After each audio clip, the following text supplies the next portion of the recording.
Hello and welcome to TidyX episode 146. TidyX is a screencast where we go through and explain how our code works. My name's Ellis Hughes. My name's Patrick Ward. Thanks for checking in with us at TidyX. We always appreciate having you here. If you could, like and subscribe on that YouTube channel. Drop your comments below. Sometimes those questions and comments lead into new episodes, and you get your question answered live. Additionally, if you love the work that we're doing, we love doing it, and we do have a Patreon page. And if you'd like to make some donations to us, we're always appreciative of anything you'd give. With that being said, we're going to jump into episode 146. We've been doing a little bit of shiny web apps over the past one or two episodes.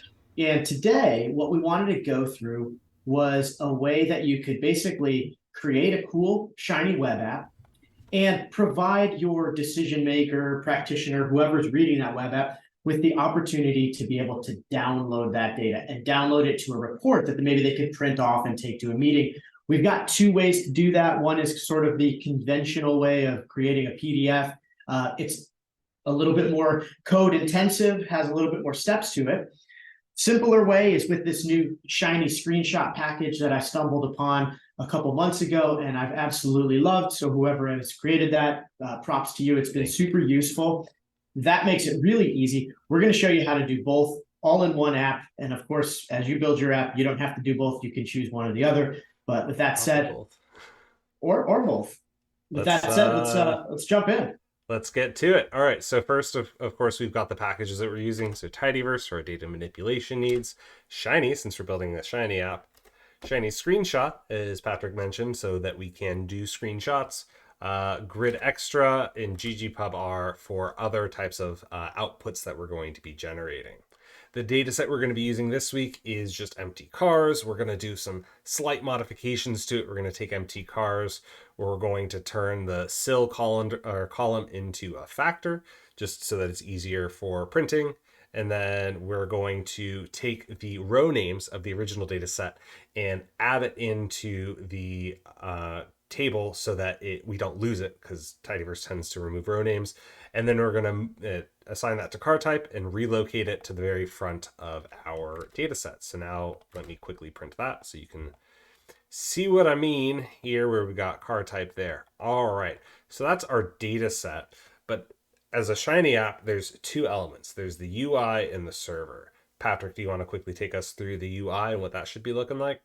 Yeah, we're not going to spend a ton of time on the UI because we've built so many Shiny apps on this show. And last week we went through a bunch of UI stuff. If you want to check back, we did do a whole intro to Shiny App series, episodes 25 through 28. So a whole long time ago, but that'll take you through how to basically start and things like that.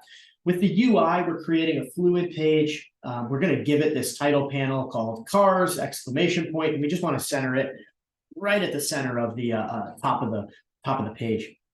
We're going to have a sidebar panel. We generally try and put sidebar panels so that everything that we want the user to define is off to the left, and then we leave the main panel for our plots and our tables. So within this sidebar panel, we've got two things. We've got a select input, so we're basically allowing the user to select any one of those three types of cylinders that we've specified as factors in our data pre-processing.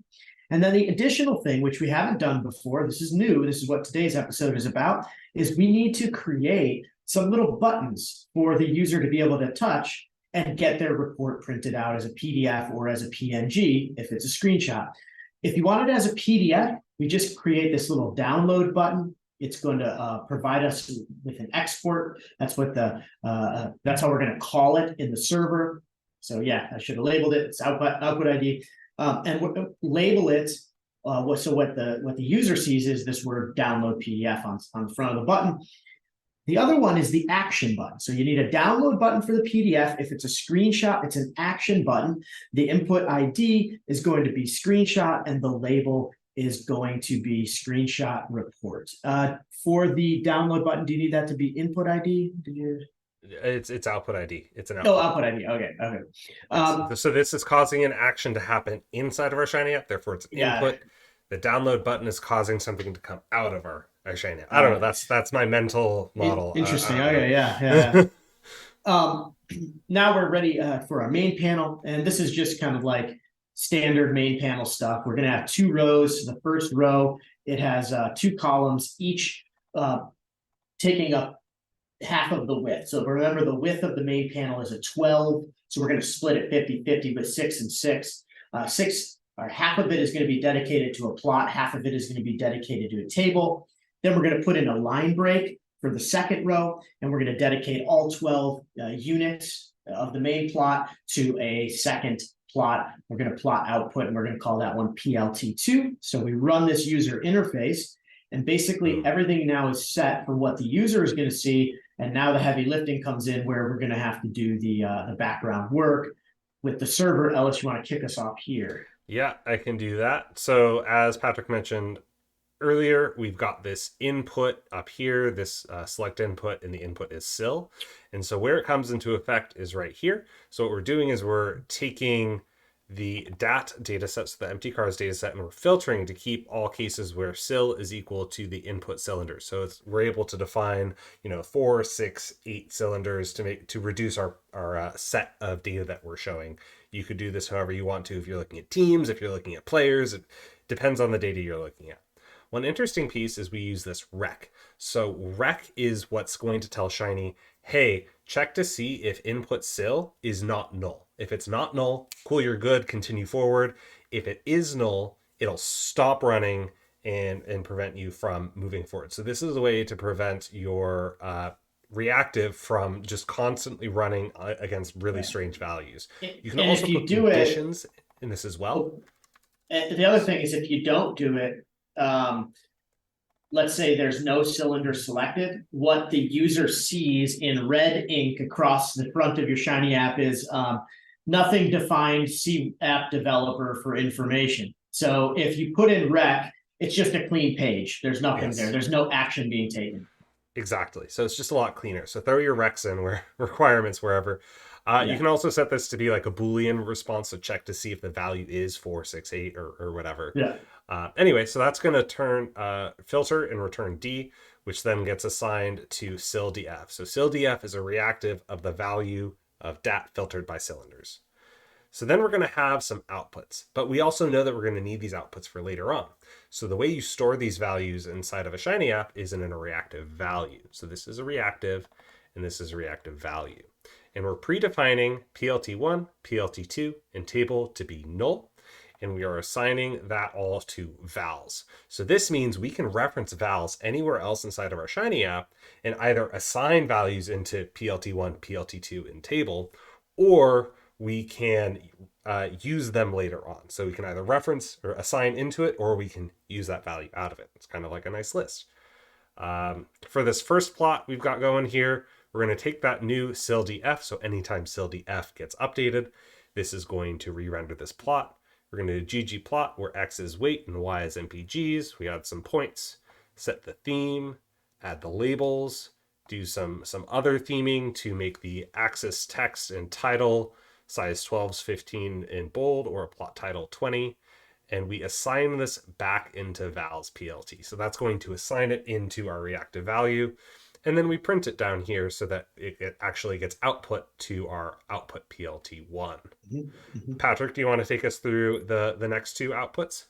Yeah, so the next two outputs are a little tricky. We're going to make a table here, and I actually don't want this table to show up in the Shiny app. I'm only using this GG text table to store it as in our vals, in our reactive values, because that's the type of table that can be printed to a PDF. If we want to use something cool like a GT table or maybe a DT table, we're not going to be able to print those to PDF. It'll work with the screenshot function, which we'll show you in a second. But if we want to print to PDF, we have to create those reactive values, and we have to put the information in there so that we can print it later. So what we do here is we're going to build this table out. We take our sil_df reactive table that we filtered to the cylinder that the users define. We're going to set names. It's ugly. I used every single column of the empty cars data set. You probably wouldn't need to do this, but I just gave them pretty names so that over the top, they're not the names that you see in empty cars.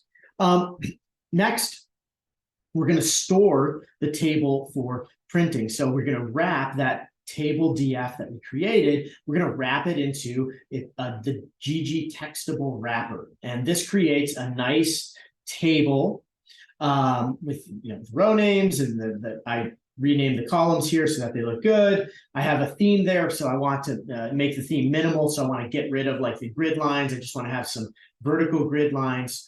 And then the base 12 is basically the size that we're going to see. So remember, we do this, it's not going to this is built to save that table to the values, to the reactive values. We're going to print it out here at the bottom. It'll show up in the Shiny app. Again, if we wanted a cooler table, like a dynamic table, like a DT table, we would do just another output, and we would build that table to directly print to the screen.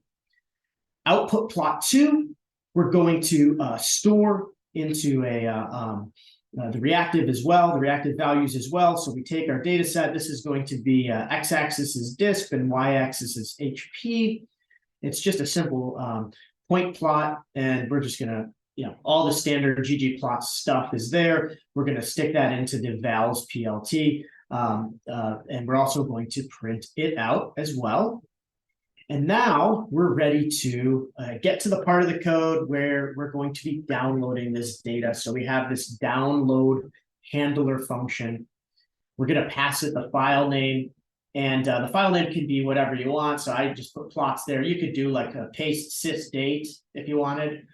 And so like, yeah, exactly, plot, and then sysdate or systime, exactly. And if you wanted to have a date to it or something like that, totally doable. The content that we're actually going to be downloading is going to be put in the second function, which we call file. Remember, we defined that before. So we're defining that there. So the function is file, and then inside of this, the PDF is going to be take that file, make one file. So one file equals true. We're going to give it a width and a height that is logical for our, the data that we're displaying.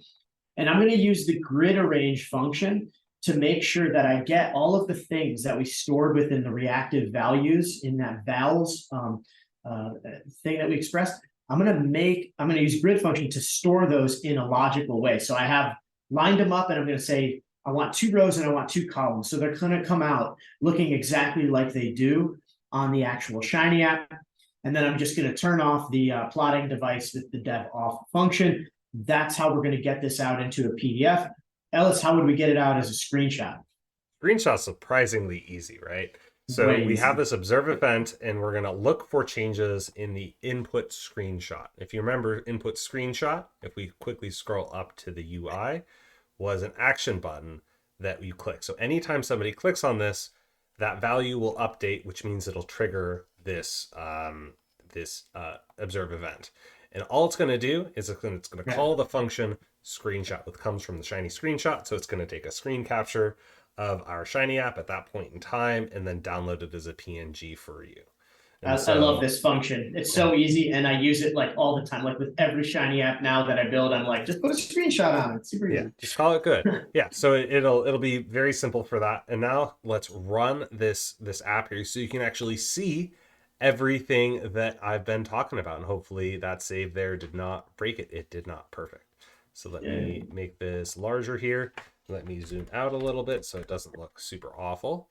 And I'll move us up here to the top right and make our heads a little bit smaller. Cool. So what we've got now is our Shiny app where you choose a cylinder for 6 or 8. You can change this and it'll update everything. So these are all the cars that are 6 cylinders. This is their weight by MPG, or their MPG by weight. There we go. And then their horsepower by displacement. So we've got that going on now, and we can change those. Very nice. We can download the PDF. So you click on download PDF. It's going to run that download handler for us, which generates the PDF for us. We can call plots TidyX right there. I'm going to open that up in my file explorer here. We can open that up, and there you go. We've got our PDF. One thing that I just want to like kind of double click on is notice the table. So that's the GG textable table. Remember in the code, if we go back and we look at the code where I built the 2 tables. So if we just go back and look at that around line. Yeah, so there it is. Remember the first table that we built above. So at line 111, That's a render table. That's like the standard base Shiny table. And that's the one that I am printing out to the to the Shiny app. So it looks different within the Shiny app. That's what we're going to see when we take a screenshot. To save this as a PDF, I had to create that GG text table. So I create this additional one, which you notice I store in the vals argument there. Mm-hmm. And I'm not doing anything with that table within the Shiny app. That table is simply being held within the reactive value to be used later. And that's why the PDF table looks different. That's why they're not identical. Yeah, Correct. exactly. Mm-hmm. Yeah, so this is what it looks like. So they look Mm-hmm. similar, but not identical. A little bit, yeah. Mm-hmm. Then what we can do is we can click screenshot report. And now that'll have triggered that observe event. It'll type it as screenshot. Let's type that, TidyX right there. Open that up. And now we've got a screen capture of our Shiny app as it was.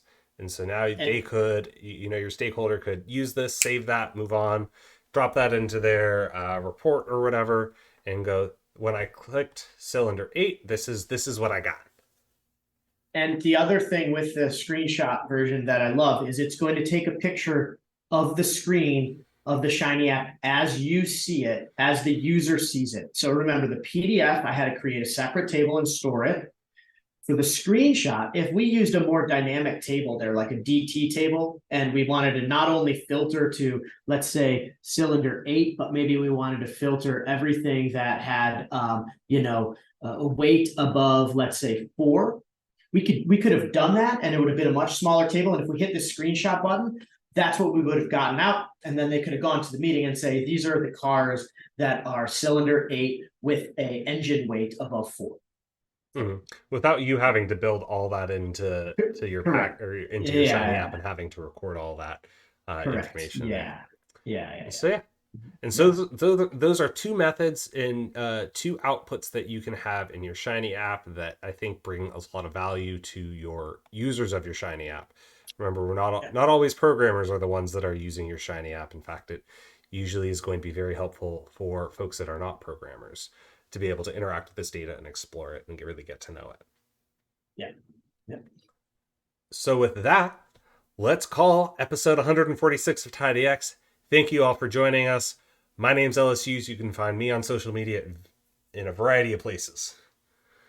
My name is Patrick Ward. You can find me on Twitter at OSPPatrick. At Tidy_explained is where the screencast lives on Twitter. Tidy.explained@gmail.com is where you can email us. But obviously, the YouTube channel is where we interact the most. Like and subscribe, comments, questions down below. We might be able to help you out with some issues that you're having on an upcoming screencast. We do love doing this. We have a Patreon page. If you ever want to donate to us because you love our work, we are always appreciative of anything that you may give. Thank you all so much. Keep on exploring your world.